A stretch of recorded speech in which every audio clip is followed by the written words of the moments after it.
From the onset, I want to state that I support this motion entirely without putting or proposing to put a comma or full stop on any ground that has been placed, the Honorable Speaker. Honorable Speaker, I want to remind the honorable members that Clinton was almost impeached, or the impeachment attempt against Clinton in 1998 was out of the Monica Lewinsky. Read your history properly. He was actually impeached. Exactly. Monica Lewinsky matter. Of course, it was overturned later by the courts and other issues, but I'm saying it was out of that scandal, the very small scandal of the sexual scandal in White House. Honorable Speaker, I want first to start by proposing this question, Honorable Speaker, to honorable members. How would you feel that when you eventually transit to the next world, you are dead, that your brother or the person that you choose to entrust to take care of your wife and your children's property decides to start using those property for his own personal use? As members, how would you feel that? That is the question that honorable members should be making, should be answering themselves before they vote today, later today, Honorable Speaker. Honorable Speaker, the late Governor Gachagua passed on 24th of February 2017.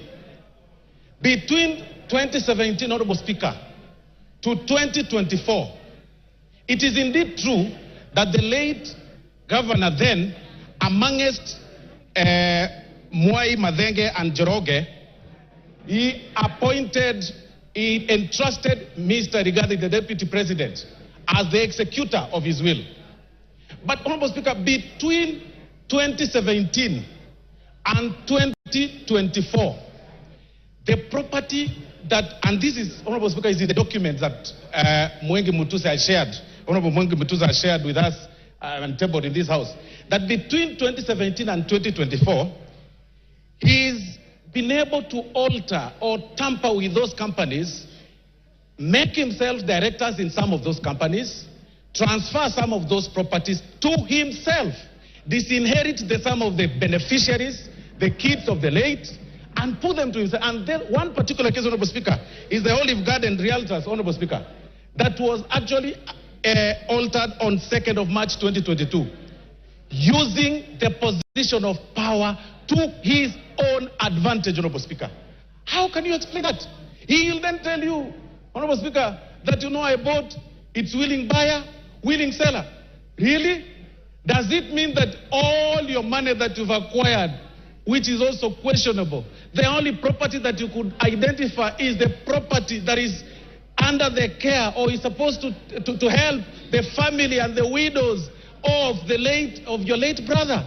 How wicked can we be? Then you come in full glare of camera and tell the members of the public that please let my brother rest in peace. I decided to hold this property in trust for them, when the brother, the kids, the widows, and the daughters and sons of the late are languishing in poverty and complaining and crying. It is total shame. You cannot use your position for that. Honorable Speaker, these are practical examples, and I'm telling honorable members to acquit themselves and go through ground 7, Honorable Speaker. It is actually on page 16 to 30. This is nothing but gross violation of the law, Honorable Speaker, taking advantage of their own power, Honorable Speaker. Honorable Speaker, and even to prove that, you will realize that those companies, by the time the companies were some of them were being registered, the new ones, and the time the transfer of these properties were taking place, Honorable Speaker, the whole thing is actually contemporaneous. You need not to be a rocket scientist to know that clearly this is fraud and this is this was taking advantage of the late. I want to remind the Honorable Deputy President of the good book in the book of Proverbs chapter 15, verse 25, that the Lord will tear, that's what the Bible says, that the Lord will tear down the house of the proud, but he will establish the boundary of the widow. That is why we are here today. If there is no other reason that has brought us here, Honorable Speaker, it is to protect the family that is being disinherited of their property under coercion, blackmail, and threats. if there is no other reason, Honorable Speaker. And that is why, Honorable Speaker, even it's actually biblical again.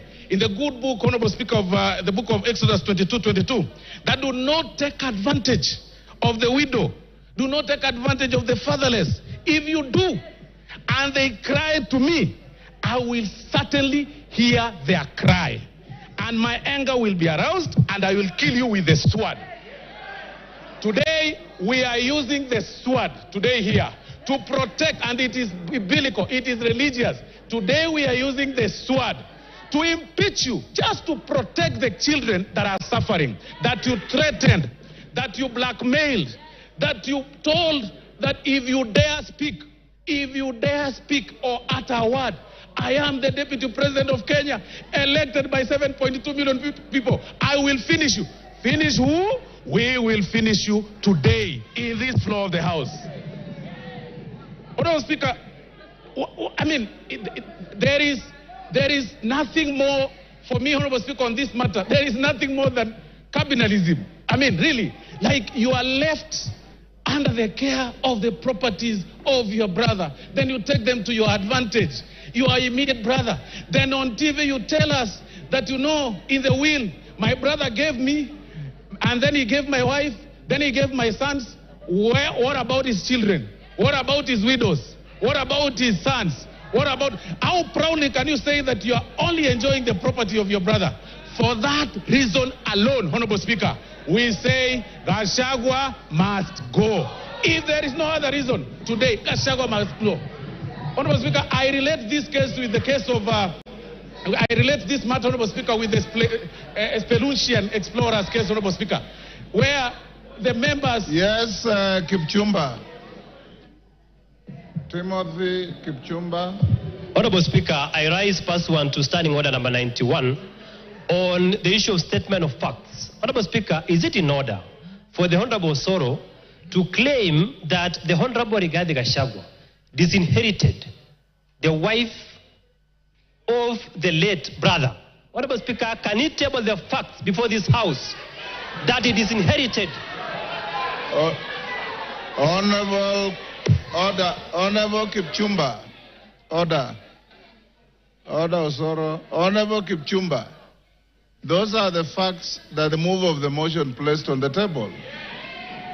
It appears you probably were not in the House then. Finish up, Osoro.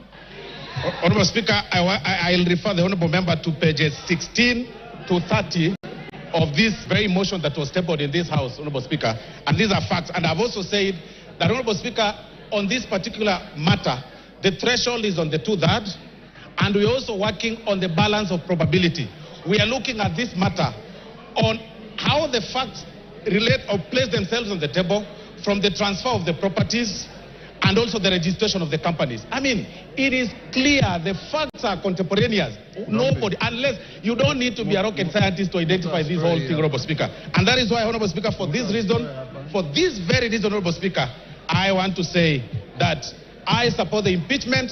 Please, let's make it early. Even if it's at 6, Rigathi Gachagua must go. TJ Kajwang will be the last for the morning.